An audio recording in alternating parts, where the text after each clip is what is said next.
atau seperti apa?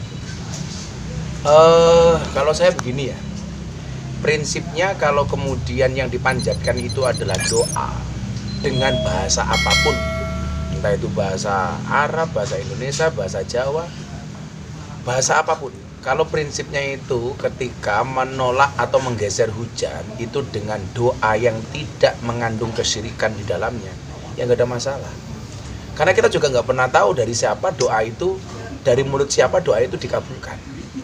Nah, tidak harus dari kiai, tidak harus dari ustadz, bahkan dari teman-teman wartawan bisa jadi doanya lebih diijabah dibandingkan ustadz itu sendiri.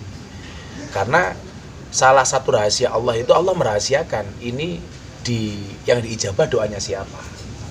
Jadi kalau saya sepanjang kalimat doa yang diucapkan itu tidak bertentangan dengan syariat, kalimatnya tidak mengandung kesyirikan, itu sah-sah saja. Walaupun dengan menggunakan bahasa Indonesia. Kalau cuma gini-gini itu apa entertain macam-macam ya, saya pikir ya silakan ternyata. Dia begini-begini, saya begini, atau dengan begini, ya itu ya ekspresi saja. Kalau saya lebih kepada kontennya, apa yang kemudian dia sampaikan kepada Tuhan. Toh kayak anaknya Mbak Rara kemarin saya lihat di masjid juga sholat gitu. Jadi kalau saya melihat itunya aja. Tapi kalau di dalamnya ada sesuatu yang bertentangan dengan syariat dan kontennya itu mengandung kemusyrikan, tentunya ini nggak boleh. Karena Allah berfirman, Innallaha la yaghfiru ayyushraka bihi wa yaghfiru ma duna dzalika liman yasha. Sesungguhnya Allah tidak akan pernah mengampuni dosa-dosa orang yang menyekutukannya dan mengampuni apapun dosa selain syirik. Itu saja prinsipnya. Jadi sah-sah saja lah mau pakai bahasa apa. Jadi Bahkan dulu begini, di dalam kitab Ihya itu disebutkan begini, ada 27 ulama yang minta hujan dengan melaksanakan sholat istisqa. Ini ulama-ulama alim, orang-orang soleh. Tapi ternyata 27 ulama ini sholat istisqa dan kemudian dia sholat istisqa dan kemudian berdoa, itu nggak ada yang dikabulkan. Sampai ada satu orang yang dianggap gila sama ulama-ulama Mesir itu, berdoa justru turun air hujan. Ini menunjukkan apa? Bahwa pengabulan doa itu merupakan rahasianya Allah.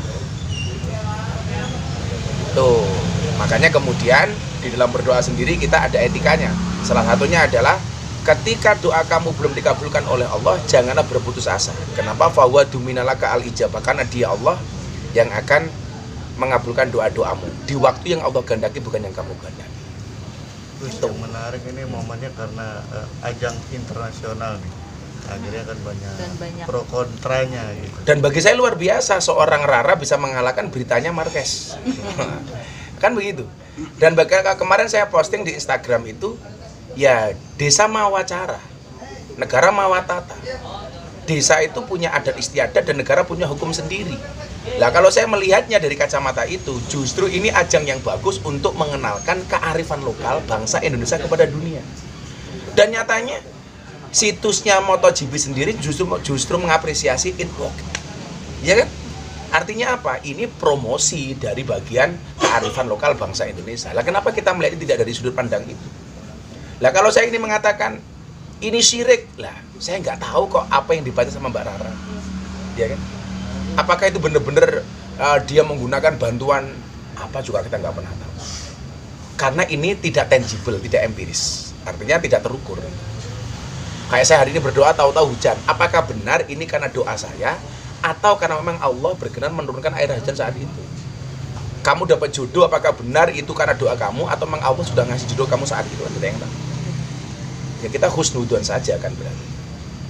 Terus yang menarik juga pawang hujan itu sendiri sepertinya sudah ada dari zaman dulu ya, Iya. Bangsa Indonesia. Menanggapinya gimana? Ya ini bagian dari pluralisme yang ada di Indonesia itu. Saya membaca beberapa literasi di beberapa negara itu juga ada itu. Tapi ada yang secara signifikan menyebut sebagai dukun. Kemudian kalau kayak komentar Mas Dedi, kalau ada pawang hujan kenapa nggak ada pawang gempa? Lah kalau memang di Indonesia belum ada yang punya kemampuan pawang gempa, kan begitu. Kayak dokter spesialis. Ada dokter spesialis ini tapi juga banyak satu bidang yang dokter tidak mampu. Kan juga bisa seperti itu karena nggak punya profesionalisme. Ini ada pawang ular, ada pawang hujan. Kenapa nggak ada pawang gempa? Ya itu kan bahasanya Mas Dedi aja. Jadi aja. Kan kemana agak rame karena saya menganggap itu kearifan lokal, sementara Mas Dedi menertawai dengan pawang gempa. Ya kita WA-an ya ketawa-ketawa saja gitu. Berarti memang sudah ada dari zaman dahulu. Sudah ada dari zaman dahulu, tentunya dengan bentuk-bentuk yang berbeda-beda. Ini justru keren bagi saya. Kerennya di mana?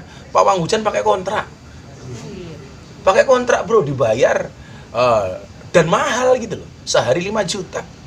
Sehari 5 juta. Gitu. Kalau saya terlepas dari ini masalah syirik dan tidak syirik, karena kita berat ya untuk mengatakan ini orang syirik tanpa ukuran yang jelas. Jangan gampang, ini kafir tanpa ukuran yang jelas.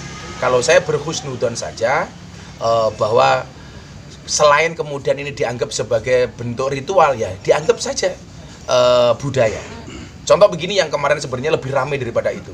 Pengumpulan tanah dan air di Kalimantan. Apakah itu bisa dianggap sebagai sesajen? Ya nanti dulu. Coba, kalau kemudian itu dilambangkan sebagai semangat persatuan. Contoh ini yang paling mendekati tafsirnya ya. Dulu ketika Masjidil Haram itu dilanda banjir, kan Hajar Aswad lepas dari Ka'bahnya. Kemudian semua orang berebut, seluruh pemimpin kabilah, siapa yang berhak memasangkan Hajar Aswad di Ka'bahnya. Yang terjadi apa? Bikin sayembara. Siapapun yang masuk Masjidil Haram pertama kali, dia yang berhak memasangkan Hajar Aswad di Ka'bah. Ternyata yang masuk Nabi Muhammad. Dan Nabi Muhammad tidak egois. Begitu dia mau masang, seluruh pemimpin kabilah dipanggil, ada kain besar, Hajar Aswad ditaruh di atas kain, didekatkan kepada Ka'bah, kemudian semua ketua kabilah memegang sudut kain. Dan apa yang terjadi? Ketika mendekati Ka'bah, Hajar Aswad dipindah oleh Nabi Muhammad. Semangat yang dibawa apa? Persatuan. Nah, semangat yang dibawa Pak Jokowi itu kan persatuan itu. Kenapa kita katakan sajen?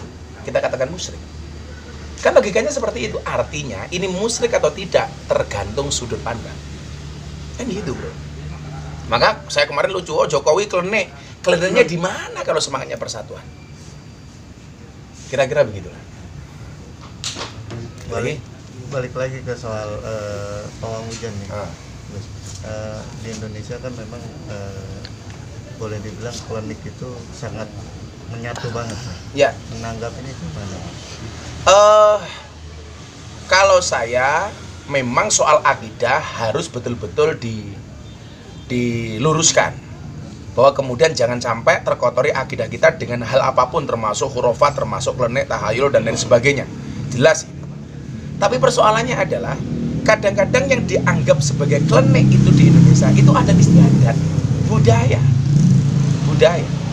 Contoh begini, kayak orang memberikan kembang bunga di atas makam. Ini orang mengatakan itu tidak ada ajarannya. Kita lupa ketika Nabi Muhammad SAW melihat 2 makam mendapatkan siksaan, kemudian Nabi Muhammad mengambil pelepah kurma, dibelah menjadi 2, ditancapkan di makam itu. Ketika ditanya untuk apa wahai Nabi, supaya mereka yang ada di dalam kubur ini diringankan siksanya sampai pelepah kurma ini kering. Persoalannya adalah di Indonesia tidak ada pelepah kurma, maka diganti bunga. Kan gitu saja. Itu kearifan lokal. Nah ini yang perlu dijelaskan kemudian sehingga kita tidak gampang mengatakan ini musyrik, ini haram, ini kafir dan lain sebagainya. Termasuk persoalan klinik itu. Tapi kalau persoalan klinik dikaitkan dengan agama ya saya nggak mau. Jangan sampai akidah kita terkotori dengan urusan tahayul, khurafat dan lain sebagainya.